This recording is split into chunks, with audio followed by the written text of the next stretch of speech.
Amis de la liberté, de la démocratie et de la bonne gouvernance, salut à tous et bienvenue à ce nouveau rendez-vous de l'émission Le Grand Déballage, un enregistrement qui s'est fait à Lomé au Togo avec le représentant résident du Fonds monétaire international. Il est burkinabé, il a 38 ans. Le docteur Sampaowende Jules Tapsoba est avec nous, notre invité de ce jour. Docteur Jules Tapsoba, bonsoir à vous. Bonsoir Ismaël Ouedraogo. Merci d'avoir accepté l'invitation de la télévision Burkina Info pour l'émission Le Grand Déballage. Avec vous, nous allons passer en revue les grandes réformes qui ont été entreprises au Togo. Nous allons également parler de la situation politique au Burkina, la situation économique aussi. On s'est dit, vous êtes burkinabé, vous êtes loin de vos frontières, mais quand même vous avez un regard sur ce qui se passe dans votre pays sans doute. Tout à fait, burkinabé avant tout. Donc il est normal que vous vous intéressiez à ce cas-là. Mais avant tout, je voudrais vous dire merci de vous intéresser à ce qu'on fait. Et merci pour l'opportunité de partager notre expérience avec d'autres qui sans doute seraient utiles. Merci à vous aussi de nous avoir ouvert vos portes afin qu'on puisse véritablement échanger sur ce que vous faites ici. Si on vous disait tout de suite un jeune crack au service du Fonds monétaire international venant d'un pays pauvre comme le Burkina Faso, est-ce que cela donne des frictions particulières? Pour moi, c'est un sentiment de fierté. Être burkinabé dans une institution internationale, représenter la voix de mon pays à ce niveau-là et à ce niveau de responsabilité, tout naturellement, c'est une question de fierté et aussi d'exemple pour mes compatriotes et aussi les jeunes à venir, pour dire que rien n'est impossible. Ce n'est pas le métier le plus top au monde, mais au moins on a une occasion, une opportunité d'influencer certaines décisions. Et je crois que ça peut être le rêve de tout jeune économiste. Alors, servir le FMI, certains parleraient des valeurs locales, des institutions de Bretton Woods qui viennent donc dans un pays de la sous-région pour davantage paupériser la population au profit des dirigeants. Tout à fait. Merci pour la question. Effectivement, il y a un stigma qui est là sur le Fonds monétaire international. Mais je crois que c'est une question d'information et d'explication. Il faudra recentrer ce qu'est l'institution FMI. Le FMI est une institution internationale dont l'objectif c'est d'assurer la stabilité macroéconomique. Stabilité macroéconomique veut dire quoi tout simplement?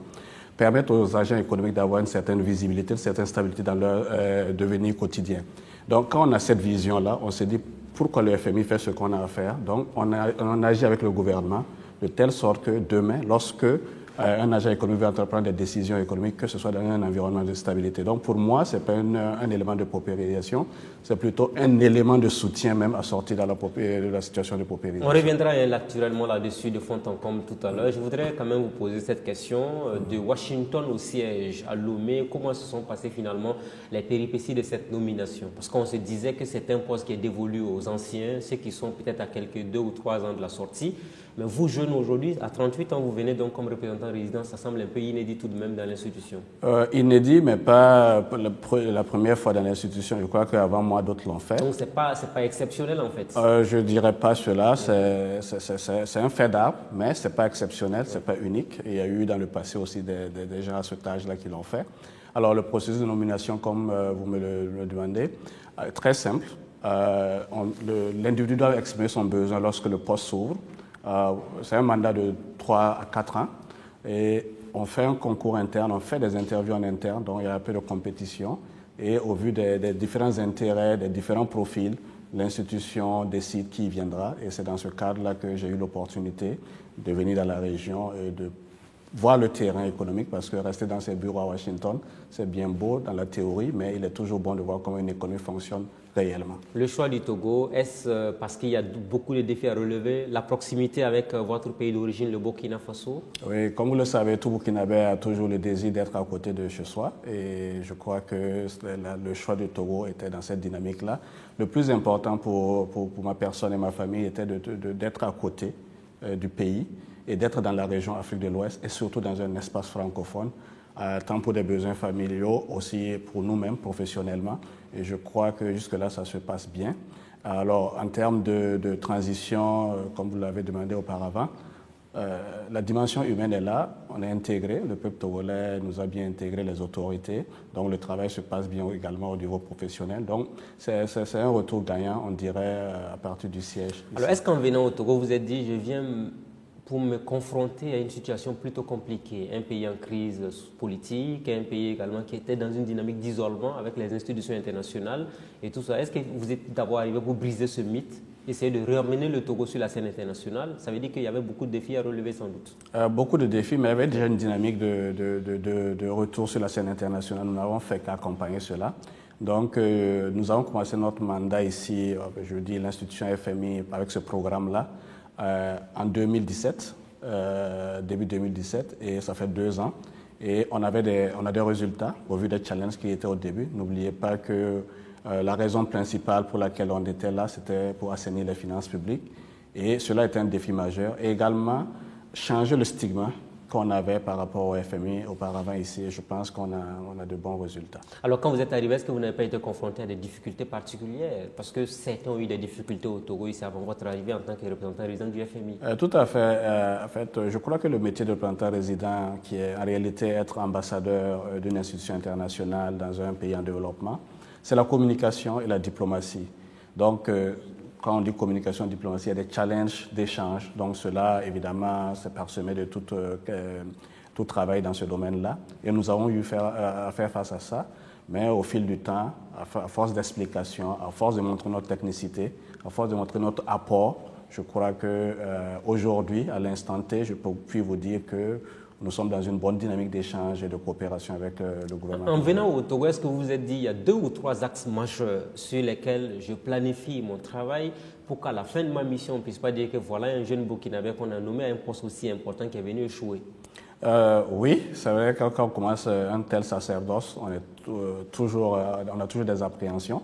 La première, c'était de dire, comme je vous l'ai dit, la diplomatie est importante. Comment réussir à amener le Togo à gagner ce combat de programme, parce que ce n'était pas donné. Vu les challenges qu'on avait, on reviendra on reviendra là-dessus, parce qu'il y a le PND voilà, et beaucoup de choses à aborder. Et des défis qui étaient assez importants. On s'était dit, il fallait qu'on donne le maximum.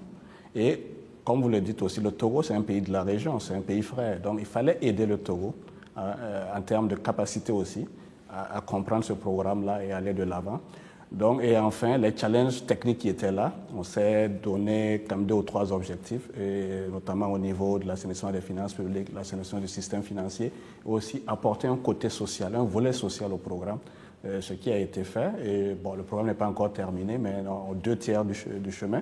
Et je crois que tous s'accordent à dire qu'au moins on a réussi à faire des résultats acceptables. J'ai entendu à plusieurs reprises des mots qui reviennent de façon récurrente. Assainir les finances publiques. Pour le citoyen ordinaire qui nous écoute, ça veut dire quoi? Assainir, c'est très simple. C'est-à-dire que je prends le cas d'une famille pour qu'on puisse bien se connecter à cette notion-là. Lorsque vous êtes très endetté, le service de cette dette-là est très important. C'est-à-dire lorsqu'on va à la banque et qu'on prend certaines sommes qui dépassent près de 80% le revenu annuel, à un moment donné, le coût de cette dette-là, puisqu'il y a des intérêts à payer.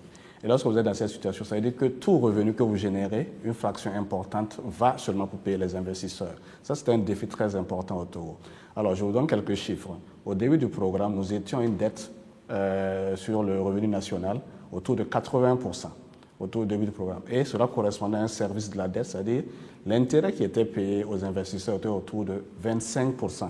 Alors, de la recette. Ce que ça veut dire très simple, lorsqu'on collecte 100 francs d'impôts au niveau chaque citoyen togolais, 25 francs allaient simplement à payer les investisseurs. Il restait 75 francs pour faire le reste. Donc, le challenge était d'assainir. Et assainir veut dire essayer de réduire le poids de cette dette-là. Et aujourd'hui, je puis vous dire... En faisant des réformes, cela s'entend? Des réformes, beaucoup plus de recettes et aussi beaucoup plus de chasse aux dépenses improductives. Et aujourd'hui, à l'instant T, on est autour de 15% comme service de la dette. Alors 15%, techniquement, qu'est-ce que ça représente si on parle du fait que le panier de la ménagère doit le sentir? OK. Plutôt, je parlerai du panier de l'État qui le distribue. Oui. Donc, ça veut dire que si l'État récoltait 100 francs en 2017, lorsqu'on a commencé notre programme, et l'État mettait 25 francs dans le paiement des intérêts, aujourd'hui, l'État ne met que 15 francs. Autrement dit, en dynamique, nous avons économisé près de 10 francs. Et ces 10 francs, ça veut dire plusieurs écoles, puisqu'on est à l'échelle de l'État, ça veut dire plusieurs hôpitaux. Donc, quand même, nous sommes assez fiers de ce résultat-là. Et nous sommes dans une dynamique, à la fin du programme, on aura beaucoup mieux. Pour donner une métrique, oui. dans la région, on est autour de 5-10% pour cette même. Pour le taux de croissance éventuel? Je parlais plutôt du poids du service de la dette, 5 à 10%. Pour l'ensemble des pays, hein, c'est peut-être la même chose de la plupart des pays de la sous-région? Non, des pays de l'UEMOA, on est autour de 5-10%. C'est-à-dire pour chaque 100 francs collectés, les autres pays payent 5 à 10 francs pour l'investisseur. Mais le Togo était dans une situation particulière où on payait 25 francs à l'investisseur. Donc, ramener le Togo à cette norme-là était important pour nous. Donc, voilà un peu ce qu'on... La conséquence immédiate en termes de taux de croissance a donné quoi? Alors, conséquence immédiate, je dirais plutôt maintien du taux de croissance. Lorsque nous sommes venus, pourquoi la dette togolaise était élevée? C'est parce qu'ils ont eu à faire des infrastructures structurantes, notamment l'aéroport, le port et beaucoup de routes. Alors, cette croissance était portée par la commande publique. On était autour de 6-5%. Et nous, quand on a commencé le programme, l'idée c'était de maintenir ce taux-là malgré le retrait de la commande publique. Et on a des résultats. Jusqu'à présent, malgré les différents soubresauts, le Togo est autour de 5,4 en termes de potentiel. Et dans le futur, avec la vision de développement qu'ils ont, on est en train de viser 7%. Donc je crois que c'est des résultats assez appréciables. Alors quelles ont été les principales réformes pour finalement économiser ces 10 francs-là? Parce que donner ainsi, le citoyen togolais est appelé à se poser la question de savoir sur quel axe majeur on a travaillé pour en arriver à ce résultat. Alors je dirais plusieurs axes. Le premier, c'est ce qu'on appelle consolidation budgétaire. Alors, consolidation budgétaire, c'est très technique, mais très simple aussi en même temps. Alors, pour réduire une dette, il y a plusieurs façons. La première façon, c'est de faire plus de revenus. Donc, le ratio baisse. Ouais, ça, c'est le terme mathématique très simple. Mais en même temps, on peut jouer aussi le numérateur, c'est-à-dire réduire ses déficits. Réduire ses déficits, ça veut dire quoi? Lorsqu'on dépense plus que ses recettes, à un moment donné, ce n'est pas tenable. C'est ça qui crée de l'endettement. Lorsqu'on a plus de dépenses que ses recettes, on est en train toujours de s'endetter pour tenir. Alors, est-ce que ça a été plutôt le fruit d'un engagement des autorités que des réformes du Fonds monétaire international? Je crois que c'est plus l'engagement des autorités, parce que le Fonds monétaire international agit comme un conseiller. C'est-à-dire, lorsqu'on vient, c'est le programme des autorités d'abord, avec notre expertise, et on essaie de les accompagner dans ce sens-là. Tout en ayant un moyen de pression sur ces mêmes autorités? Moyen de pression, certes, je veux dire, c'est plus des différents métriques qu'on s'entend ensemble, tous les 6 mois qu'on vérifie. Donc, je ne dirais pas le moyen de pression, plutôt des repères dans le temps, convenus de façon consensuelle, et qu'on pense qu'au vu de l'expérience internationale, c'est la voie à suivre pour avoir des résultats. Donc, voilà un peu ces aspects. C'est pas de la... Je vois le stigmate que vous êtes en train de mentionner. La conditionnalité ou les conditions, nous, on les appelle même plus comme ça. On les appelle des repères structurels, des repères quantitatifs. C'est-à-dire, on s'entend en début. Ce sont les mots qui changent, mais le contenu demeure le même. Non, la forme aussi a un peu changé, en ce sens que c'est consensuel. Ce n'est plus venir imposer, le gendarme qui vient, voilà. C'est plus une discussion. C'est-à-dire, au jour le jour, on discute avec les autorités, on voit ce qui est faisable, et de façon consensuelle, puisque l'objectif maître du programme est acquis, c'est la réduction de la dette. Donc, au vu de ça, bon, il n'y a pas de façon, il n'y a pas de baguette magique, il faudrait faire certains assainissements. Et lorsqu'on a ça, c'est acquis. Et l'autre pendant du programme, ce sont les réformes. Et ça, le Togo a montré qu'il y a des succès. Des réformes dans quel secteur particulièrement? Environnement des affaires. Ça, c'est très important. Le Togo fait partie des 10 pays les plus réformateurs au monde. Et cela, on a eu le résultat en quelques années. Le classement Doing Business. Le classement Doing Business. Des classements souvent qui sont remis en cause et tout. Comme tout classement. Souvent fait débat. Comme tout classement. Je ne connais pas ce classement au monde qui n'est pas contesté. Mais au moins, ça donne un repère aux décideurs politiques de voir un peu là où il faut aller. Donc, pour moi, c'est déjà un début. Sur certaines métriques, des faits observables, on voit que le Togo, il est plus facile de faire des affaires au Togo aujourd'hui que dans le passé. Et cela veut dire pour l'investisseur, c'est quoi? C'est de venir, donc l'investissement privé. Le Togo fait partie a atteint le point d'achèvement du Millennium Corporation. Ça, c'est pas mal déjà, le compact américain. Le Togo fait partie du compact avec l'Afrique du G20. Ça, c'est déjà pas mal. Le Doing Business, il progresse. Ils ont réformé leur code minier et leur code des impôts plutôt. Ils ont réformé leur code des investissements. Dans les classements de Mo Ibrahim, ils ont progressé. Donc, je pense qu'il y a des choses, ils ont progressé. Mais évidemment, vous trouvez aussi des choses où ils n'ont pas progressé. Donc, ça, c'est la vie de la nation. Et quelles sont ces choses, justement? Parce qu'il ne faut pas mettre en avant que ce qui marche, mais vous avez dû déceler aussi ce qui ne marche pas au Togo. Tout à fait. Par exemple, un des aspects où on a eu un peu de difficultés dans le programme, c'était l'assainissement du secteur bancaire. L'assainissement du secteur bancaire, il y a 2 banques publiques ici, qu'il faudrait restructurer. Restructurer en faisant quoi concrètement? Privatiser? Alors, il y avait deux options. La première option, c'était de les fusionner et d'en faire une entité plus solide et à terme, voir comment on peut la rendre plus compétitive. Quand je dis rendre plus compétitive, c'était au choix du souverain et de l'État de savoir s'il fallait garder les structures publiques ou structures privées. Ça, c'était la première option. La deuxième option, c'est plus d'aller vers la reprise par le secteur privé directement. Et voilà, donc le gouvernement a dans une stratégie plus globale, le désengagement de l'État dans les structures publiques, de façon générale, a voté une loi de privatisation. Et le processus est en cours. Voilà que ça revient encore, parce que dans la plupart des pays francophones, le même mot revient, et c'est la caricature du reste qu'on fait de votre institution. Le FMI ne vient que pour solliciter ou encore encourager la privatisation. Qui dit privatisation dit perte d'emploi généralement pour les travailleurs. On l'a remarqué, restructuration et tout ce qui va avec. Alors, moi, je suis un peu décomplexé par rapport à ce terme de privatisation. Ce n'est qu'un mot. Privatisation veut dire restructuration. Privatisation veut dire compétitivité. Alors, évidemment, je prends un cas très simple. Si vous avez votre propre entreprise qui a des difficultés et qui vous amène à recapitaliser, à remettre des sous, de l'argent public, qui aurait pu servir à autre chose, le social, l'investissement public, et vous faites cette opération plusieurs fois, vous ne voyez pas de résultat, ça veut dire qu'il y a un problème beaucoup plus profond de gouvernance. Ça veut dire que le secteur public a montré ses limites à ce niveau-là. Et dans ce contexte-là, il faudrait voir d'autres options. Est-ce que quelqu'un d'autre ne pourrait pas apporter de la compétitivité? Revenons au secteur bancaire. Dans l'espace Togo, il y a 13 banques, 2 publiques. Les 11 autres ne sont pas publiques. Et lorsqu'on regarde les résultats, ce sont les banques privées qui font le mieux. Dans l'Union, c'est encore beaucoup plus intense comme compétition. Donc je crois que l'ère de dire privatisation versus public est un peu révolue. Plutôt la métrique de compétitivité. Si une structure publique est compétitive, on la garde. Ethiopian Airlines, dont chacun aime mentionner comme un exemple. C'est public et ça marche. Beaucoup de compagnies de télécom sont publiques, ça marche. Donc c'est une question de gouvernance plutôt que de privatisation.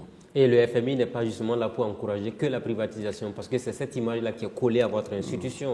Bon, et vous venez de prendre le cas des banques aujourd'hui, et la dynamique est enclenchée certainement avec votre bénédiction sans doute. Non, tout à fait. Malheureusement, des exemples édifient la généralité souvent dans l'opinion publique, et ce n'est pas le cas. Nous ne sommes pas là pour prendre des positions.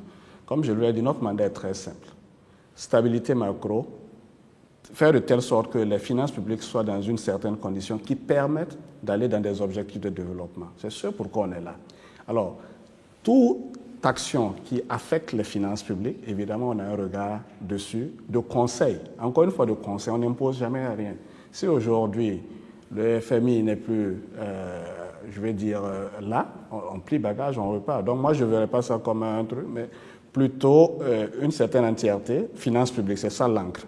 Et autour de ça, toute action, on essaie d'aider le gouvernement à proposer. Comme je dis, avoir une banque publique, c'est bien. Ne pas avoir une banque publique aussi, ce n'est pas négatif.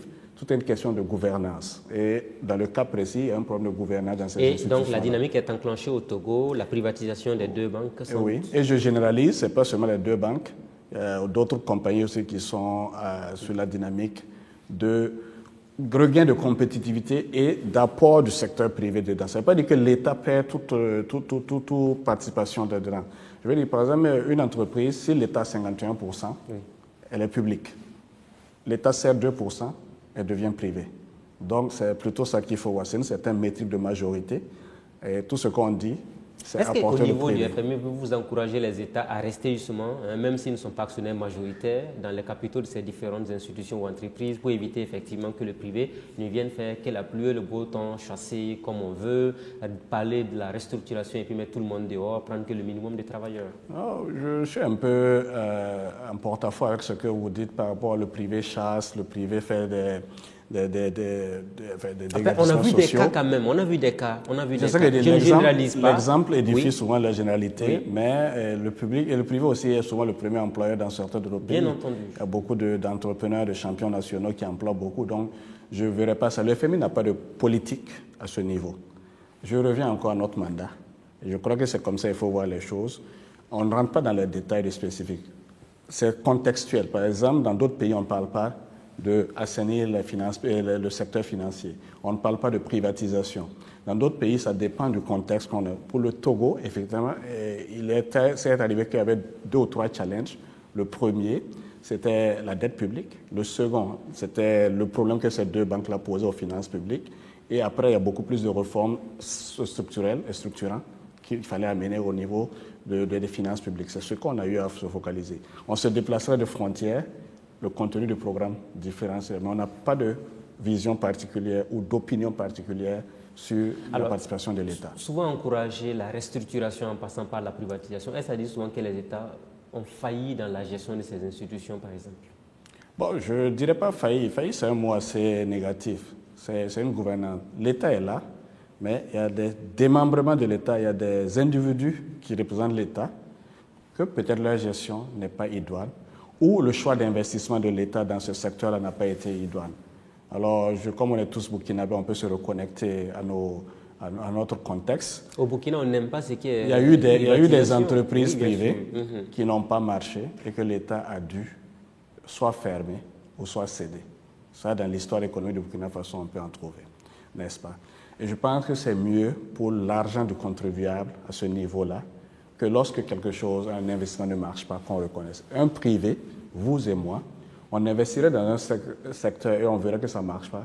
Rapidement, on fermerait et on changerait de jour. Parce que l'État aussi, c'est comme un bon père de famille. Il doit trouver le juste milieu, la valeur de la monnaie et de l'argent pour ses citoyens. C'est ce qui se passe. Donc, moi, je ne ferai pas de religion sur cette histoire de privatisation. Je serai plutôt sur le résultat. Et on peut être actionnaire minoritaire et recevoir des dividendes. Ça veut dire de l'argent qui rentre dans le budget, plutôt que de recapitaliser une entreprise qui marche. Ma question n'a pas été répondue, l'une de mes questions, les deux dernières surtout, quand je parlais du fait que le FMI peut-être encourager les États à avoir toujours quand même des actions dans ces entreprises, même s'il y a privatisation, pour avoir un regard quand même, n'est-ce pas? Non, vous l'encouragez ou pas? Je crois que j'ai répondu à cette question, c'est de dire nous n'avons pas de position. Je crois que d'autres institutions... Vous donnez votre opinion même si vous n'avez pas de position. Si on est consulté, on pourra donner notre opinion d'économiste. Et c'est au cas par cas. En économie, il faut toujours éviter, ou en politique publique, de généraliser. Il faut toujours contextualiser. Et je crois que j'ai répondu à cette question en disant, en gros, il est difficile de vous donner une certaine généralité, tout dépend du contexte. Et je vous donne le cas togolais, parce que ces banques publiques-là, puisque c'est sur ça que vous focalisez, ont des problèmes de recapitalisation assez régulières. Et l'idée, il est reconnu de tous les acteurs de développement qui sont dans ce domaine-là, que lorsque vous avez atteint cette situation-là, il n'est plus utile de mettre l'argent du contribuable dedans. Il faudrait voir si quelqu'un d'autre, en prenant... Et ça ne veut pas forcément dire mettre les gens au chômage. Ça veut peut-être dire une question de gouvernance. Ouais.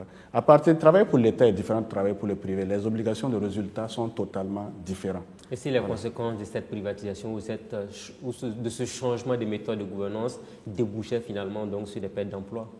Ça, c'est une supputation. Et je ne pense pas que ce soit l'État.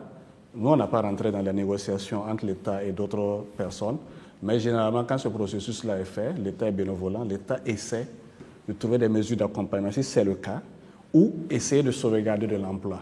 Bon, regardez de par le monde, ce n'est pas la première fois qu'on parle de mettre de l'entreprise privée dans le public, et ça peut aller dans l'autre sens.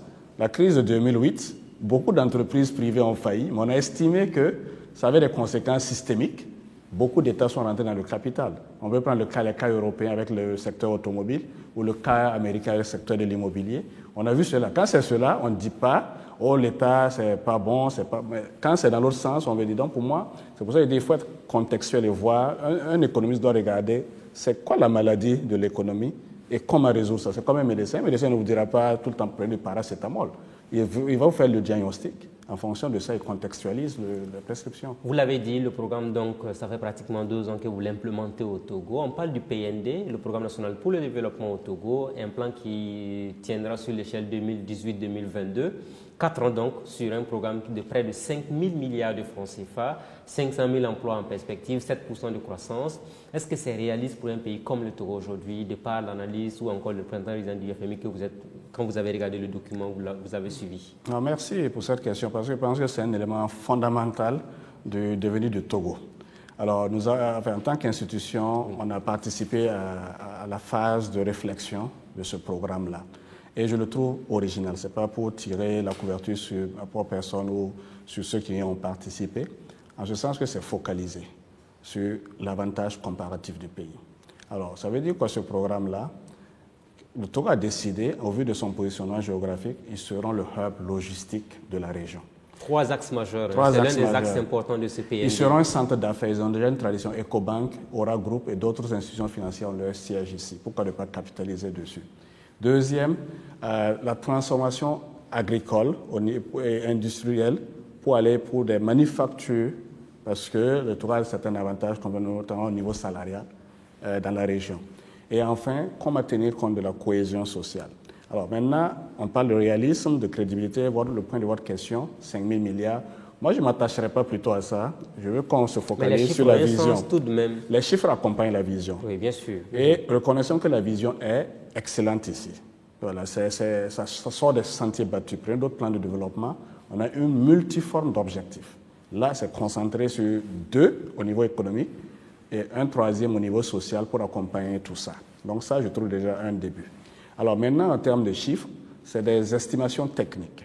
Et lorsqu'on fait tourner le cadrage macroéconomique et tous les paramètres, on arrive à des chiffres, je vous donne les chiffres exacts, c'est 4 622 milliards de financement sur 5 ans. Alors, et cela veut dire, en termes d'emplois nouveaux qui va être créé, emplois nouveaux, ce sera autour de 315 000. Ah ben, le gouvernement précise sur le site de la présidente de Togo que c'est 500 000 emplois. Emploi total. Oui. Emploi total. Il y a des emplois que le système actuel va générer, le scénario de référence générera de toute façon.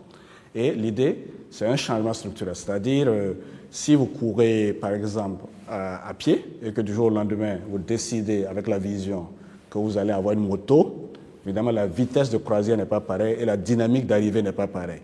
Donc, c'est ce que je vous donne, c'est ce que le scénario nouveau du plan apporterait, en plus du scénario tendanciel que vous avez. Sans contester les 500 000 emplois de on la ne conteste pas. officielle. On ne rentre pas dans les contestations, c'est simplement des chiffres exacts que je vous donne, qui sont exactement cités dans le PND. Tout est une question de communication et des chiffres sur lesquels on veut. Moi, je vous donne, en tant que technicien, ce que le scénario nouveau apporterait. Voilà. Et c'est basé sur des estimations techniques. Voilà. Donc, 4 622 milliards, dont les 2 tiers vont venir du secteur privé. C'est un souhait. Oui, 65%, voilà. C'est ce qui est clair. C'est ça, c'est un souhait. Oui, mais 65% pour le secteur privé, 25% donc... 35%. 35% du reste donc pour les autres. Est-ce à dire aujourd'hui que c'est un modèle de développement endogène qu'il faut peut-être encourager et souhaiter pour les autres pays? Ou un peu plus réaliste pour revenir à votre point, parce que généralement quand les gens font le plan, soit on compte sur les partenaires techniques et financiers. Oui, nous avons regardé le document, effectivement, on n'a pas vu quelque part où on disait que ce sont les partenaires techniques et financiers qui allaient compléter le reste, 65% mettre à l'actif du secteur privé. Donc c'est peut-être particulier quand même. C'est ça, moi je dirais plus réaliste, c'est-à-dire on reconnaît que l'État ne peut pas tout faire. Hein? 2, on reconnaît que les PTF ne peuvent pas tout faire. Quand même, le point du développement doit être le secteur privé, c'est l'objectif du développement. Donc, c'est une place reconnue. Mais juste pour nuancer, quand on met 65%, c'est un souhait que le secteur privé vienne financer les 65%. Ça veut dire qu'il y a un travail profond à faire pour attirer le secteur privé, notamment assurer un cadre d'investissement stable, stabilité macro, FMI. Notamment faire des réformes au niveau du climat des affaires, le doing business, on en a mentionné. Attirer les différents mécanismes internationaux comme le MCC, comme le Compact avec l'Afrique. Donc ça permettrait au secteur privé, quand quelqu'un veut faire un investissement, de voir le Togo comme un point d'entrée de la région. Et c'est ce qu'il est en train de faire. Le Togo fait beaucoup de communication envers les investisseurs. Et enfin, le Togo s'apprête actuellement à aller vers les marchés internationaux pour avoir des devises qui permettraient de financer le développement. Donc vous voyez, il y a une certaine dynamique qui est là. Et c'est réaliste aussi en ce sens que si on prend la partie publique, les 1622 milliards, que vous divisez sur 5 ans, ça fait 324 milliards par an. Les 324 donc, ce n'est pas la mer à boire pour un État. C'est la moitié en fait. de la recette publique actuellement. Donc l'État peut rediriger ces sommes-là sur des projets PND. Donc c'est faisable. On prend la partie privée, les 3 000 milliards, vous les divisez, ça fait 1,7 milliard de dollars. Vous les divisez par an, c'est des choses réalisables. Vous voyez, qu'un pays reçoive 1 milliard de dollars sur une année, ça se fait. Maintenant, c'est la condition, c'est que d'abord, il faut assurer toutes les réformes. Et c'est ce qu'on est en train de faire, cadre macro, réforme du climat des affaires, et aussi avoir une communication vers les entreprises, les investisseurs internationaux pour dire qu'aujourd'hui, il fait bon de faire le business au Togo. Alors, 500 000 emplois, même si vous parlez de 350 000 emplois, près de 5 000 milliards, encore je reviens là-dessus. Mais il y a un autre aspect important, on parle du taux de croissance avec ce PND togolais là, de 7% à l'horizon 2022. 7%, ça n'atteint pas 2 chiffres, alors que de façon générale, les mêmes techniciens nous disent partout c'est pareil, si vous n'atteignez pas 2 chiffres, ça veut dire qu'il y a la population elle-même ne bénéficie pas des retombées économiques. Oui, encore une fois, peut-être ça qu'il faut nuancer. La dynamique, c'est plutôt la progression. Il n'y a pas de métrique à dire si on a 15-20%, on se développe. Mais tous les économistes le reconnaissent, vous n'allez quand même pas le nier sur notre plateau. Non, on ne le nie pas. Oui. C'est toujours bon d'avoir de croissance à 2 chiffres. Oui. Mais s'y approcher aussi, c'est un progrès. 7% à 10, 15%, c'est Mais quand même loin. d'où vient-on? Je vous ai, au début de l'émission, nous avons dit que le Togo avait un potentiel actuel de 5,4. Quand on ajoute 2 points, je pense que ça se fera sentir. On a l'impression que les ambitions sont limitées. Pas limitées, mais réalisées. Vous-même qui avez commencé avec ce point-là, je vous mettrai dans un plan à 2 chiffres, vous me direz, ah, c'est difficile de le réaliser. Maintenant, on vous met un scénario qui semble être réalisable, et l'idée, c'est d'accélérer de 5,4 à 7 et quelques, 7,2 d'ici 2022. Et la dynamique, c'est pas la vie ne s'arrête pas après 2022 au Togo. Il y aura un autre plan. Peut-être de 7, donc ça prend du temps pour accélérer. Vous voyez? Donc pour moi, c'est pas que c'est pas ambitieux, c'est plutôt réaliste. Et l'idée, c'est qu'avec toutes les réformes pensées, si cela s'est mis en œuvre comme il le faut, on devrait atteindre cela. Alors, vous avez dit, vous êtes là, ça fait presque 2 ans. Il y a le PND aussi qui court pour 5 ans. Apparemment, vous écoutez attentivement. Tout va pour le mieux dans le meilleur des mondes possibles au Togo. Bon, je ne fais en termes de réforme. Je ne fais que relater les faits. Ce n'est pas seulement l'institution FMI qui le dit. Vous pouvez consulter d'autres institutions aussi. Je crois que pour le moment, les faits sont qu'avec le programme du FMI, l'accompagnement du FMI, ça fait 2 ans. On n'a raté aucune revue. On a tout fait comme il fallait et on a des résultats. Et même le chef de l'État, souvent dans ses discours, le reconnaît aussi. Donc, pour moi, c'est un motif de satisfaction que les résultats soient là avant la fin du programme déjà. Et donc, ceux qui s'opposent à ce pouvoir-là vont vous dire, mais c'est peut-être pas juste, hein, vous êtes en train de travailler pour un pouvoir politique. Je leur répondrai, nous sommes dans l'aspect technocrate de la chose. L'aspect dialogue politique ou discussion politique n'est pas de notre obédience. Mais vous les encouragez tout de même. Vous souhaitez qu'il y ait certainement une entente politique, qu'il y ait moins de manifestations pour que le pays puisse... Tout économiste souhaiterait un environnement stable pour travailler. Tout économiste souhaiterait un décideur souhaiterait un environnement stable pour travailler. Mais maintenant, comme je vous dis, là où nous on a l'action, c'est la stabilité économique. La stabilité politique, il y a d'autres institutions, d'autres personnes qui sont plus qualifiées, habilitées. L'instabilité politique peut avoir des conséquences sur la stabilité économique. Personne ne le nie. Personne ne le nie. Mais malheureusement, l'économie ne peut pas prévenir le politique. C'est plutôt dans l'autre sens. Et l'idée, c'est de construire une économie résiliente autour de ça. Et vu que vous mentionnez cette question, il y a eu une crise sociopolitique ici au Togo, juste à notre arrivée en 2017, septembre 2017. Et les conseils, les interactions qu'on a eues avec les autorités, c'était de voir comment on peut insuler l'économie, rendre l'économie plus résiliente à ces choses-là. La politique, c'est une chose, l'économie, c'est autre chose. Ce qui est bien clair, donc on évolue dans ce débat avec vous. PND au Togo, Burkina Faso, c'est le PNDS. On a l'impression que finalement, la plupart des pays africains, c'est du copier-coller dans la dynamique des réformes politiques. Pas du copier-coller, mais ces pays-là se ressemblent tellement. C'est les mêmes challenges. Donc forcément, on ne peut que retrouver le Togo est un pays côtier, le Burkina est un pays sahélien. Tout de même, il y a des nuances. Mais avec les mêmes différences, défis, quand même. Avec les mêmes défis de développement. Les taux de croissance sont pareils, la structure de la population est jeune, les niveaux de social est pareil à peu près. Donc, je me dis, ces pays-là, in fine, se ressemblent, donc c'est pour ça. Mais je ne dirais pas que c'est du copier-coller. Il y a toute une évolution. Hein. Vous voyez, si vous prenez le cas du Burkina Faso, chose sur laquelle vous voulez conseiller. Le PNDS, 18 000 milliards. Le PNDS n'est que l'aboutissement de plusieurs plans aussi. Il y a eu la SCAD avant, le CSLP 1, CSLP 2. Et avant la révolution aussi, on avait des plans de développement. Il y a eu la période des passes après la révolution. Il y a eu la révolution elle-même. Donc, je veux dire, quand on prend l'histoire du Burkina Faso, ce n'est pas un long fleuve tanké en termes de planification. Donc, le plan, c'est juste des mots. Ce qui est bien là-dedans, il faut voir la vision. Le PND, la vision, c'est quoi? Au moment où le PND était en train d'être généré, c'était quoi la demande au Burkina? C'était plus de gouvernance, c'était plus de modernisation des institutions. Et c'est ça les deux axes principaux du PND. Après, maintenant, il y avait le troisième axe qui était de la croissance.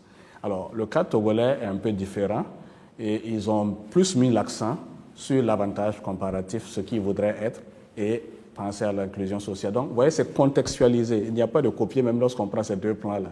Donc, je pense qu'il faudrait faire une réflexion au niveau de chaque État pour voir quelle est la demande sociale du moment et qu'est-ce qu'on veut devenir dans les 5-6 ans à venir. Et là, on projette un plan de développement et on essaie de décliner les financements. Certains auraient souhaité, comme nous sommes dans une dynamique de l'intégration et de l'Union économique et monétaire ouest-africaine, que ces différents pays-là, qui partagent en commun beaucoup de valeurs, puissent avoir des plans uniques de développement. Là, quand on parle de hub au Togo, que le Burkina puisse en bénéficier, que ça puisse toucher le Bénin, ainsi que les autres pays de l'UEMOA. Je suis d'avis, mais cela est en train de se passer.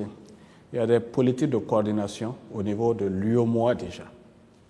Aller au-delà en fait des questions d'intégration des peuples, mais parler d'intégration économique majeure. Et ça se fait. Oui. Ça se fait. Par exemple, il y a le tarif extérieur commun, qui est une politique économique. Il y a la politique d'industrialisation commune. Il y a la politique d'énergie commune. Ça se fait et c'est en train d'être implémenté. Maintenant, peut-être que les résultats ne sont pas aussi rapides qu'on aurait souhaité, mais aussi, c'est vrai qu'on travaille dans la même union, mais on n'est pas totalement identiques.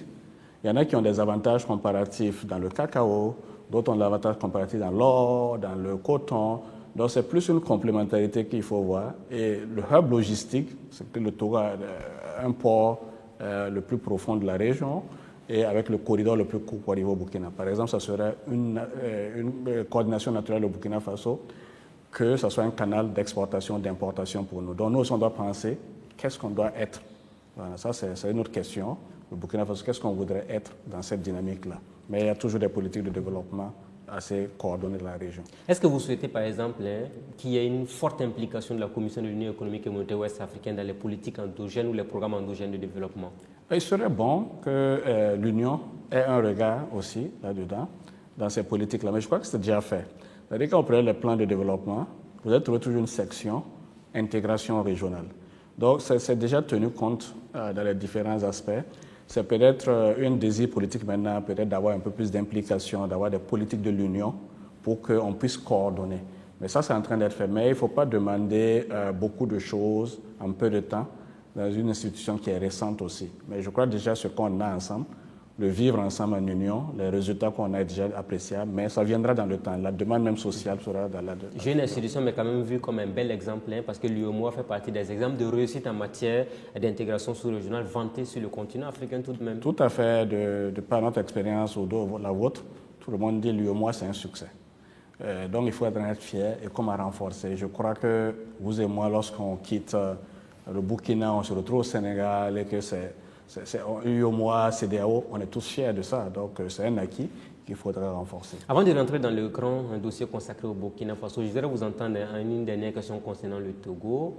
Alors, des élections sont annoncées dans les années à venir et tout ça. Est-ce que vous avez des inquiétudes qui est peut-être des conséquences directes ou indirectes sur la mise en œuvre de toutes ces réformes que vous êtes en train d'entreprendre dans ce pays-là? Non, pas vraiment d'inquiétude, plutôt de l'attentisme et de l'observation pour voir ce que sera le résultat. Oui. Mais je crois que, comme je l'ai dit, le Togo a réussi quand même à créer une économie qui est un peu isolée, pas isolée, mais résiliente à l'instabilité politique ces dernières années, ces derniers mois. Donc, au vu de cela, je pense qu'on peut être assez rassuré que la politique restera la politique et que l'économie restera à l'économique. Donc pour moi, il n'y a pas d'inquiétude en tant que telle. Il y a eu des élections législatives en décembre, tout s'est bien passé. Et il y a eu des élections communales aussi en juin, tout s'est bien passé. On n'a pas dit que l'économie a tangué, on est toujours sur nos projections. Donc il n'y a pas de raison que la présidentielle qui s'annonce soit un impact dans l'économie. Donc pour moi, je suis rassuré. Les réformes sont là. Alors, ceux qui implémentent les réformes aussi, c'est sûr que si les personnes sont différentes, forcément, il y a un impact. Mais je crois que c'est tellement ancré institutionnel qu'il n'y aurait pas de changement. Alors, ouvrons à présent le gros chapitre consacré au Burkina Faso, CSLP1, cadre stratégique de lutte contre la pauvreté. Il y en a eu même le deuxième. Ensuite, on est passé à ce qu'on appelle la SCAD, la stratégie de croissance accélérée et de développement durable. Aujourd'hui, nous parlons du PNDS, le Programme national pour le développement économique et social. Est-ce que vous avez l'impression finalement que c'est un manque de planification ou de vision qui fait qu'on passe le temps à changer de programme de cette manière au Faso? Non, heureusement qu'on change, parce que la vision change. Mais l'idéal aurait été qu'on se dise d'ici à l'horizon 2050 ou à 2100, voilà ce que sera le Burkina Faso, qu'on ne soit pas en train de dire chaque 5 ans, voilà ce qu'on va faire. Tout à fait. Il y a eu une période où on a eu des ministères de la prospective. Oui, bien sûr. Et le fameux Burkina 2025 était là. Je crois qu'il y a la dynamique aussi qui est là pour construire notre Burkina de demain. Ça doit être l'encre majeure. Ça ne changera pas beaucoup. Maintenant, autour, il y a des plans qui seront contextualisés. Je vous donne un cas très simple, le défi sécuritaire. Il y a 2-3 ans, on n'en parlait pas. Aujourd'hui, ça semble être au cœur de la politique économique, comment faire la politique. Donc, peut-être que le prochain plan devrait se pencher à cela. Donc, pour moi, ça évolue. Et il faudrait voir aussi que le Burkina Faso évolue dans le temps. Lorsque vous prenez les résultats économiques il y a 20-30 ans, ce n'est pas pareil. Aujourd'hui, le Burkina Faso, depuis, disons, une dizaine, quinzaine d'années, un taux de croissance au-dessus de 6%. Il y a eu des moments où on a frôlé 8%. Alors, je mets au défi dans la région de trouver plusieurs pays à ce niveau-là. Donc, vous pensez que malgré le contexte sécuritaire, malgré souvent les plaintes des populations locales, le pays avance? Le pays avance au niveau des chiffres. Maintenant, le ressenti de certaines personnes est différent. Donc, il y a un défi encore qui reste. C'est comment amener tout le monde dans le même bateau. Mais on ne peut pas amener tout le monde dans le même bateau, ça c'est sûr. Mais il faut qu'on amène le plus possible la majorité. Donc, je comprends que certaines personnes diront qu'il n'y a pas d'inclusivité, il n'y a pas ce partage. Mais la réalité, lorsqu'on regarde les chiffres, le pays dans l'ensemble progresse. La moyenne progresse. Maintenant, comment s'assurer que la moyenne, tout le monde ait quelque chose, ça aussi c'est un autre défi. Et ce qui est inscrit dans le PND. L'un des aspects majeurs sur la gouvernance au Burkina demeure la question de la sécurité des investissements. Un site minier qui est attaqué par des populations locales, vindictes populaires en substance. Est-ce que vous qui êtes burkinabé, mais technicien économiste, cela vous choque un peu de savoir que les investissements ne sont pas sécurisés à 100%? Cela peut faire fuir des investisseurs dans un pays comme le Burkina. Oui, tout investisseur ne serait pas intéressé à être dans un contexte d'insécurité. L'or est le premier produit d'exportation des Burkina. L'or est le premier produit d'exportation, mais il n'y a pas que l'or, il y a d'autres secteurs où les autres ont investi. Donc, il faudrait s'assurer que quand quelqu'un vient pour investir ses fonds, puisse opérer et puisse tranquillement le faire selon le cadre de la loi. Donc, ça, c'est vraiment un aspect clé. La stabilité sécuritaire, économique, politique, je crois que c'est des aspects qu'il ne faut pas négliger. Et il faudrait qu'à un moment donné, la population, tout le monde, on se pose des questions. Est-ce qu'on est assez suffisant nous-mêmes pour se développer ou on a besoin de certains investissements qui nous apportent du plus pour aller de l'avant? Effectivement, vous mentionnez un exemple qui est, sans rentrer dans les détails, qui pourrait donner un sentiment qu'au Burkina Faso, il ne fait pas bon de venir investir. Alors que c'est qu'un exemple qui ne peut pas édifier la généralité. Je crois qu'en moyenne, on s'en sort avec nos investisseurs. Et il faut qu'on travaille à ce qu'il y ait la sécurité à 100%. L'or, premier produit d'exportation, le coton, qui est un produit de rente également, qui apporte gros à l'économie nationale. Quand on regarde le Burkina, on se dit que ce n'est pas un pays pauvre tout de même. Mais comment se fait-il que le pays ne se développe pas comme les citoyens le souhaitent? Est-ce un problème de gouvernance? Oui. Est-ce un problème de gouvernance, un problème de corruption? Il y a plusieurs dimensions, mais le développement est plus long que la croissance économique. La croissance économique, ce n'est qu'un terme technique. Mais là, le défi, c'est de revoir ça, comment cette création de richesse-là peut se retrouver dans l'assiette du Burkinabé moyen. Tout ça, c'est un défi. Mais il y a un problème de gouvernance, c'est sûr. La gouvernance, on ne l'atteint jamais, c'est asymptotique. Alors, on l'améliore toujours. Même aux États-Unis ou d'autres pays qui semblent top sont toujours dans le problème de gouvernance. Il y a un problème d'inclusivité sociale. Peut-être que la richesse créée se fait au niveau d'une certaine élite. Il faudrait qu'on pense comment apporter à amener tout le monde dans le même bateau. Donc, il y a plusieurs dimensions qu'il faudrait tenir. Mais je pense que la clé de tout cela, c'est avoir des politiques sociales et assez ciblées. Il y a des gens qui sont au milieu, qui sont un peu nantis, mais il y a des encore qui se plaignent, je comprends cela, mais encore des très très pauvres qu'il faudra ramener dans le train et voir comment l'élite peut faire des sacrifices aussi pour ça. Maintenant, la définition de l'élite, ce serait ça le point de discorde. Alors, est-ce que pour vous, aujourd'hui, il faut mettre l'accent sur la bonne gouvernance, la lutte contre la corruption? Parce que ce sont quand même deux éléments majeurs qui peuvent rassurer les citoyens. Quand au niveau de l'élite dirigeante, quand même, il y a des choses qui sont faites pour permettre le bon partage, on pourrait le dire ainsi, des ressources naturelles et de la croissance. Au-delà de il faut, je crois que c'est un impératif. On ne peut pas faire un pays sans cibler ces deux aspects-là. Très bonne gouvernance. Il faut que tous ceux qui ont le sacerdoce de l'État se disent on est là pour servir, pas pour se servir, ni avoir des passe-droits. Et tous ceux qui s'occupent de la corruption, qui sont en train de cibler, qu'on soit un peu dur là-dessus pour que le message passe, et qu'on reflète notre intégrité pour qu'on fasse au pays des hommes intègres. La corruption ne nous a jamais amené loin. Et certains estiment que le coût de la corruption est tellement exorbitant. Lorsqu'on compare ce qu'on perd en corruption, peut-être c'est plus que ce qu'on reçoit en aide au développement. Donc il est temps que peut-être, c'est même pas un problème burkinabé, c'est un problème beaucoup plus fondamental. Dans les pays en développement ou ailleurs, il faudrait que le sacerdoce de l'État ne soit pas à son bénéfice, mais plutôt servi. Alors, est-ce que vous pensez que l'un des exemples majeurs pour beaucoup, c'est la lutte syndicale au Burkina, la masse salariale qui dépasse même les normes de l'UEMOA? Est-ce qu'il y a une mauvaise perception de la gouvernance, une mauvaise politique de gouvernance, parce que cela, pour certains, ne permet pas l'investissement? Mais c'est une conjonction de plusieurs phénomènes. Il y a la demande sociale, la demande syndicale, il y a aussi l'offre politique. Donc je pense que le résultat de la masse salariale, ce qu'on est en train de décrire actuellement, est plus un problème plus profond. Ce n'est pas un problème de gouvernance seulement, mais c'est beaucoup plus un paquet. Mais je ne vais pas rentrer dans la polémique ou rentrer dans les détails de qui gagne quoi. Mais c'est important quand même, puisqu'on dit que le Burkina même a dépassé ce que l'UEMOA. Je pense qu'il faut plutôt résoudre la question au niveau national, au niveau de la nation, plutôt que de regarder les cas par cas. Voilà, ça c'est important.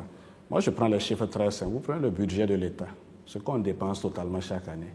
Vous regardez le ratio de la masse salariale dans ça, on a 36%. L'UEMOA recommande que ce ratio-là, même pas sur la dépense totale, sur la recette, soit à 35%. On est en train d'être au-dessus. Ça c'est un fait. Déjà, 36% de la dépense est uniquement masse salariale. Après, l'investissement, ce qu'on investit pour nos enfants et de ceux de demain, notre avenir de demain, 31%.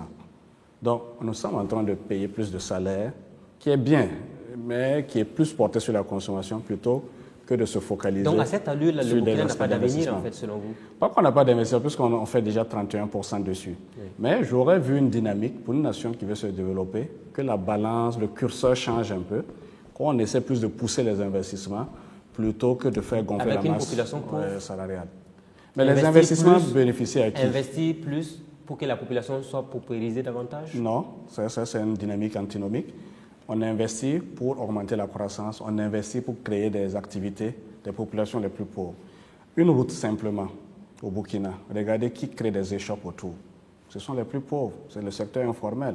La bonne dame qui vend son bourmassa ou son petit gâteau serait intéressée d'avoir un goudron qui passe parce que le trafic est plus élevé. Donc ça, c'est des réalités qui disparaissent. De l'infrastructure hydraulique dans les villages, ça, c'est des réalités qui changent les vies. Donc, ce n'est pas de la paupérisation. Alors, on prend l'autre cas des gens qui sont dans l'élite, qui font certes vivre des familles, mais in fine, on laisse la décision d'investissement aux individus plus qu'à l'État.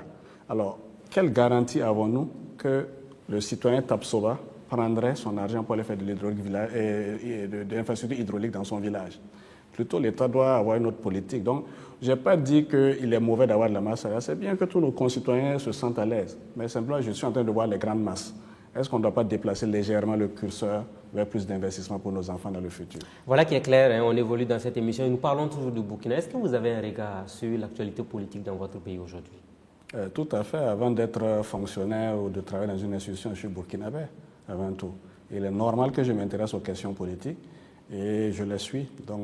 L'autre débat majeur, c'est cette transition générationnelle entre la classe politique dirigeante et la nouvelle, hein, notamment la jeunesse qui, pour beaucoup, doit maintenant prendre les devants pour pouvoir peut-être changer la dynamique de gouvernance au Burkina Faso. Oui, on entend, en fait, c'est une question qui revient dans la communauté jeune et autres.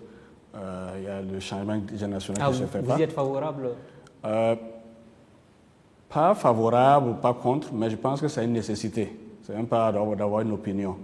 Lorsqu'on regarde la structure de la population, quand même, 70% au moins de 35 ans, il faut à un moment donné que cela se reflète dans les actions dirigeantes, les structures dirigeantes du pays.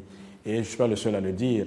Vous l'avez mentionné dans votre question, même le Premier ministre actuel, lorsqu'il a pris le pouvoir, son Excellence Christophe Dabiré, il a bien mentionné ça, le classement générationnel est en train de se faire. Donc je crois qu'à un moment donné, ça devrait être enclenché. Et c'est un devoir même de la génération jeune. Mais simplement, il ne faut pas rentrer dans un conflit de génération, à mon avis.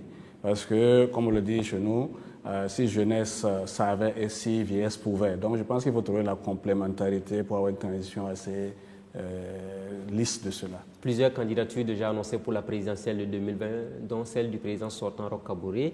Est-ce que vous pensez aujourd'hui que c'est la vitalité démocratique ou encore l'appétit du pouvoir? Plus vitalité. L'appétit du pouvoir, vous n'allez jamais le changer dans une nation. Il y aura toujours, quel que soit le régime que vous avez, vous auriez toujours des gens qui veulent être Mais il n'y à a la pas tête mille façons de développer le Burkina. Pourquoi autant de candidatures, autant de partis politiques? N'est-ce pas là aussi peut-être l'une des plaies de ce sous-développement du pays des hommes intègres? Ça aussi la définition de la démocratie. Vous ne pouvez pas être dans un système et vouloir contraindre des visions. Je crois que tout cela va se consolider avec le temps. Les visions vont se rapprocher, les gens vont se mettre à suivre de... Mais c'est une question aussi d'idéologie. Il n'y a peut-être pas 10 000 idéologies, je vous le reconnais, il faut juste développer le Burkina. Mais beaucoup de citoyens estiment que la voie à suivre est multiforme. Donc pour moi, c'est une vitalité démocratique. Il faut en être fier qu'il y ait autant d'annonces de candidatures. Mais je ne voudrais pas ça appétit du pouvoir. Chacun a le droit, vous et moi, on a le droit de le faire aussi. Donc pourquoi pas d'autres personnes? Alors quelles sont les grandes réformes pour vous, pour un pays comme le Burkina Faso à partir de 2020? Ça, c'est peut-être une supputation, mais je crois que ce qui est important, c'est qu'en tant que nation, on commence à repenser ce qu'on devrait être dans la région. Parce que le Burkina Faso ne se développera jamais sans l'UEMOA, sans la CEDEAO. Maintenant, il faut qu'on soit un maillon essentiel de cet ensemble-là. Certains disent que les Burkinabés sortent. Très souvent, on le dit, il y a des hommes d'affaires burkinabés qui arrivent à faire des choses. Oui, nous sommes une tradition d'immigration pour commencer. Et en même temps aussi, on a une certaine économie qui nous permet de se déporter au-delà des frontières, ce qui est très bien. On cite les champions nationaux généralement, notamment au niveau des banques. Je vais citer quelques noms ici. Il y a le Coris Bank, Wenkoni Bank et IB Bank qui tentent de se créer et peut-être qu'ils vont se déporter dans les frontières. Il y a d'autres entrepreneurs, notamment au niveau des BTP, au niveau du ciment qui tentent. Donc pour revenir à votre question, ce que le Burkina Faso devrait être, repenser à être un carrefour de la région, un centre d'excellence où les gens veulent venir. On a plusieurs atouts, on est bien éduqué, notre université produit des gens de qualité, on a des centres d'affaires assez de qualité, on a une économie diversifiée, on a des produits de rente, des produits d'exportation. Mais il faut repenser à ça. Et aussi, la première ressource qu'on a, ça c'est très important, ce n'est pas l'or, ce n'est pas le coton, ce sont les hommes. Si vous regardez la qualité humaine qu'on a au niveau du Burkina Faso, c'est très important. Il faudrait peut-être bâtir une stratégie autour de ça. Comment pouvons-nous faire un développement auto-centré sur ça? Et finalement, il y a d'autres questions plus structurelles de développement, comme l'énergie, la gouvernance.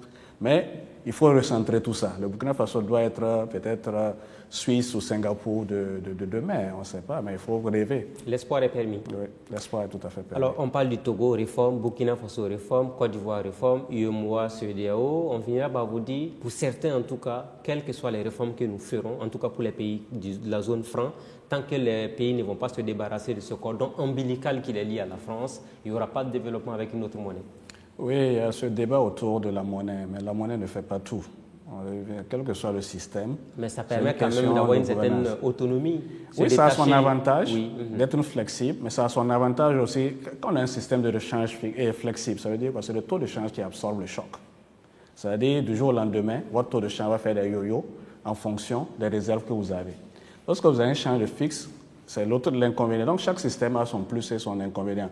Moi, je voudrais dire qu'il y a beaucoup plus de problèmes de développement plus profonds que cela. Ce débat-là peut se mener en parallèle. Ça, c'est normal. La question de la monnaie, vous trouvez que c'est un faux débat? Non, pas un faux débat, mais pas peut-être la priorité à mes yeux. Moi, ce qui m'importe... On parle de l'écho en 2020 pour l'espace CEDEAO. La décision politique est tombée, effectivement. Il y a certains techniciens qui parlent de critères de convergence. Vous qui êtes économiste et autres, là, ça veut dire quoi concrètement pour les citoyens ordinaires? Très simple. Critère de convergence veut dire au niveau paramètres économiques on se ressemble. Lorsque vous avez la même monnaie, c'est que vous avez enlevé l'instrument de taux de change. C'est-à-dire qu'on ne peut plus utiliser la dévaluation, la réévaluation comme un instrument de compétitivité contre son voisin. Donc il faut que vous vous ressemblez pour que la politique unique qui est faite, par exemple, au niveau de la BCAO, convienne à tout le monde. C'est ça les critères de convergence. Nigeria, Ghana, Burkina, voilà. Pour le moment, nous sommes deux zones différentes. L'UEMOA a déjà des critères de convergence. C'est-à-dire que les déficits publics doivent être capés en deçà de 3%, par exemple. La dette en deçà de 70%, l'inflation en deçà de 3%. Donc, c'est des paramètres économiques qu'on définit. On dit chacun aille dans ce sens-là pour qu'on se ressemble.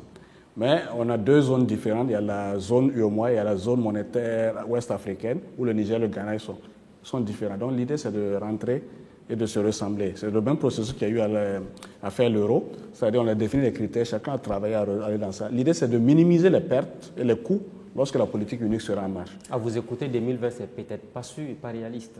Non. Pour l'éco. Je crois qu'il y a un noyau, j'ai cru comprendre qu'il y a un noyau de pays prêts. C'est ça la stratégie qui a été annoncée pour déjà dès 2020 aller vers cela. prêt ou pas prêt, c'est une dynamique. Vous voyez, même l'euro, on ne dira pas que l'euro est prêt, c'est peut-être une dynamique. Hein. Donc je pense que la vision est là, ça c'est notre question. Hein. Mais moi, ce qui me un peu gêne dans cette question-là, c'est que j'ai l'impression que les autres questions plus profondes de développement sont occultées. Alors, moi, je voudrais bien que ma population s'éduque, je voudrais bien que les gens se soignent, je voudrais bien 3 repas par jour pour mes concitoyens, je voudrais bien un cadre de vie agréable pour mes enfants dans ce futur Burkina. Donc, il y a quand même certains paramètres qu'il faut penser, et ça, je ne pense pas que c'est lié forcément à la monnaie. On peut avoir la monnaie, mais si on n'a pas une bonne gouvernance, une bonne politique, bon, on est dans d'autres choses. Voilà qui est clair, monnaie et bonne gouvernance vont de pair.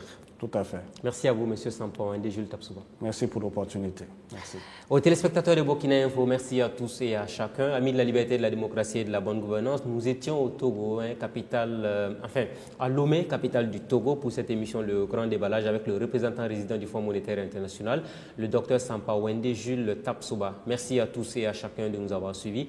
Rendez-vous la semaine prochaine avec un nouvel invité. Bonsoir chez vous.